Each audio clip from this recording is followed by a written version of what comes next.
Right, good morning, welcome to Fishing Squad. Just down to a mark first thing in the morning. It's got the old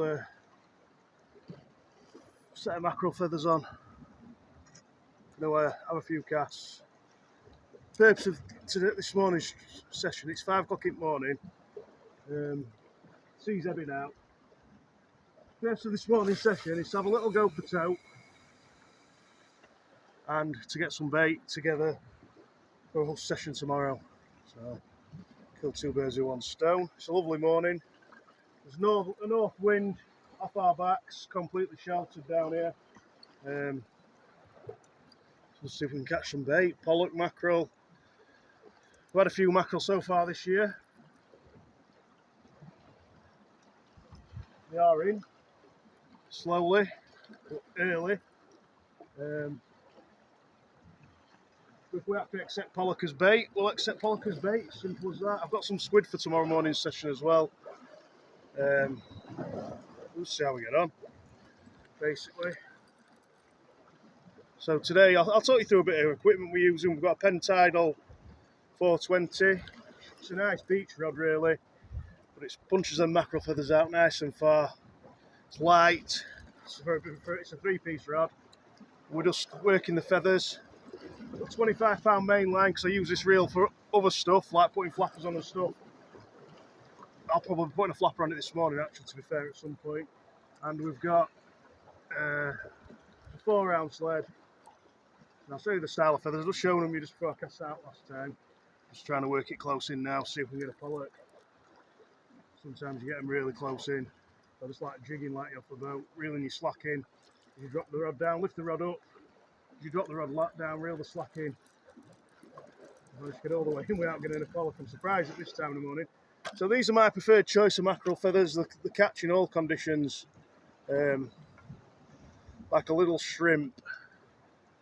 The fladden, you've got Hawkeye shrimp style, whatever you want to call it. They do the business. A couple of beads on behind them there. Yeah, we'll have a few casts and see how we get on. Finally got one. Nice mackerel. About 10 casts in, it was pretty dead. I've just got that. There's quite a lot of bird activity. It's been coming closer. The gannets are circling. So I'm thinking the mackerel are getting closer. Oh. That's him. Nice fresh mackerel. We'll dispatch him and see how many we can get. There we go. Right, I managed to get 3 mackerel in the end. I'm going to persevere with it, but I'm just going to put a big bait out. I'll show you at rig. I've got a 6.0, same pattern as like the Sea Glue Kentaro, the Akios and Over Tamers. I've just ordered it direct from China. It's 6.0 that. I've got a 10.0 Kyoki Circle from Chimp Rigs that I've turned the back eye down on. The great hooks these, I've hooked quite a few fish on them. Husk, taupe, very good for. It's almost like cross between a J and a circle, that back hook. But it's a 10.0, so it's nice and proud, much bigger than the bottom hook. Obviously I've done my Flemish loop, twisted my wire down and crimped it with a solid crimp. Similar type thing on the back of it, Flemish loop to the swivel. Then I've got, that's about 16 inches long, if that, maybe a little bit short, maybe 14. And I've got a 4-foot, 200-pound mono rig body with my pulley bead on. I've got a splashdown, a rotten bottom clip, and a weak link for my lead to release on if I get snagged on the seabed. What I'm finding is if you put too big a bait on, it seems to snap your rotten bottom weak link a line every time. So today I'm thinking, I've gone back to a pen holders for today, only on this rig. I think the rest of the rigs have brought down dongles, but I'm just trying something out again. You've seen all the methods that I've used over the past 7 months since I've been using my YouTube channel. They all work. It's just personal preference. I mean, I did miss quite a few husk bites by using a 10.0 dongle. So I'm not after husk, but it's better than blanking, isn't it? So yeah, it's a nice strong rig, 120-pound wire. If you do stuff like that, and if you've got some shrink tube, put some shrink tube over that, because what that does, it stops this cheaper wire from kinking. Basically, it really works really well. Puts like an extra coating on it after you've done your bit of twisting and stuff. A holds it all nice in place and whatever. So we're going to put probably a third of a mackerel on that. It's not going to be a massive bait. I'm looking to absolutely rocket it out. So we'll crack on and I'll show you bait. I've baited the mucks up now. I didn't want to bore you with showing the elastic, but that's what we're sending out. The bottom hook generally is just purely for clipping into the splashdown, and your back hook is the one you want to be hooking on, hopefully. So yeah, we'll see. We'll get it launched out. We'll see if we can catch something. It's not my favourite stage of tide at the moment. It's getting approaching it, but I'm not going to be able to stay as long as I want after low. So yeah, we'll just see how we get on, like sort of thing. That's it, fully baited up. I had to change the splashdown. That blue one wouldn't disengage. I cast out, I thought my lead had come off, it hadn't. But I reeled it in and it hadn't disengaged. I had to rebait with a better, bigger bait, basically. And change the splashdown to a red one. I've carried on chucking the feathers about. Got a bit more bait for the next session. Got a pollock of about a pound and a half. Good stamp of pollock at the moment coming off here. It has been for the last couple of years. There's always been some decent pollock off here, but there seem to be this size what you're getting on the feathers instead of them small ones. And on bait, sometimes bigger, as we saw last week. Stonker. What stonker? nice, not a stonker, is it? Nice pollock. Thing is, you can get some lovely bait off that for us. So I'm happy with that. Nice one. Get on.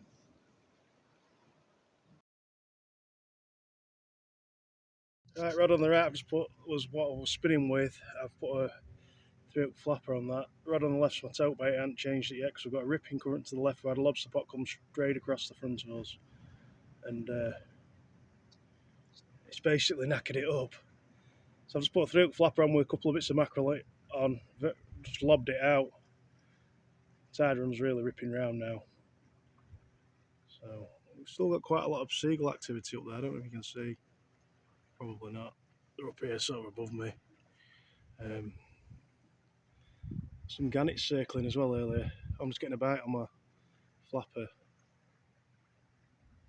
A little bit of a pull down. Just juddered just a little bit like that. See if anything happens. Another nice pollock. More husk bait for tomorrow. Beautiful fish, that one. Right guys, I don't think I could do that again. I hooked a dogfish on the dongle clip.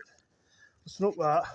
But reeling in, it felt like there were massive fish on because wrapped around my lead with this monstrous spider crab. Look at the size of that bad boy. I don't know whether to keep him. I might keep him. I think I might keep him. You know, he's massive. Just to give it a try, possibly. There's quite a lot off here, so it'd be a good one, really.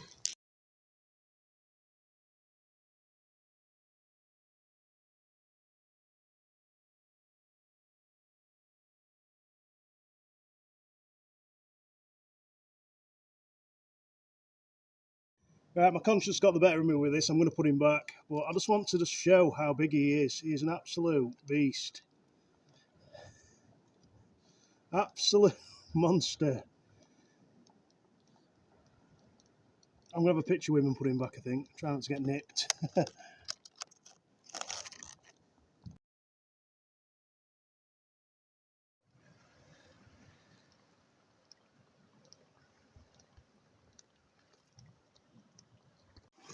Can't do him justice either. I'd rather not mess about. When you have a spider crab, a lot of it gets wasted, doesn't it? There he goes. Back he goes, no problem. I've just reeled my big bait and there's a dogfish on it. It's got stuck on a lobster pot and snapped me. So basically, I think that'll be the end of the session. I've had a steady stream of pollock. I think I caught 4 more on successive casts. I don't know if I mentioned that on video. I showed one, I think. We've got about 8 pollock, 1 mackerel left for bait tomorrow with some squid. So that'll do the business. I'm pretty sure they ain't any taupe about at the moment. When you're getting spider crabs and dogfish off here, you're probably up against it with the taupe. But it is a decent tide for a taupe. But hey ho, might have just dropped on the wrong mark. There's plenty of marks to fish around here. So I'm going to hit a different one tomorrow, I think, targeting us, and hopefully it helps shows as well. But we'll see how we get on.